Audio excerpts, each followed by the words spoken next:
দুদিন ধরে রাগ করে আছি। রোজ ডে চলে গেলেও কোনো রোজ পাইনি, কোনো কিচ্ছু নাই।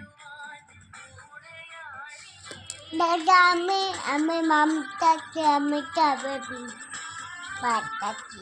আচ্ছা ঠিক আছে, টাটা টাটা। টাটা। তো দুদিন ধরে রাগ করে রয়েছি, কোনো কথাবার্তা কিচ্ছু নেই, না ফোন না কোনো কিছু।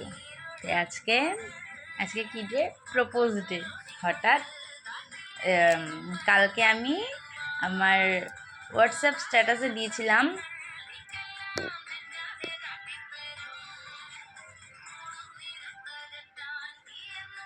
চিলি চিকেন আর ফ্রাইড রাইসের ছবি।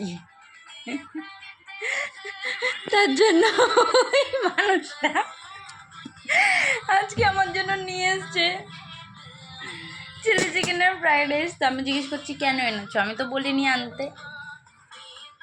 তো বলছে কালকে তো দিয়েছিলে ছবি। আমি বলি তার আগের দিন তো গোলাপের ছবিও দিয়েছিলাম, তো গোলাপ তো এনে দাওনি। বলে আমি তো আর গোলাপ দেখিনি। কি বলবো বলো, তাহলে এখন কিছু ইচ্ছে করলে হোয়াটসঅ্যাপে স্ট্যাটাস দিতে হবে, তারপরও দেখে আনবে। এটা হলো ঝগড়ার ফল, তাই তো মা? বলে দাও টাটা,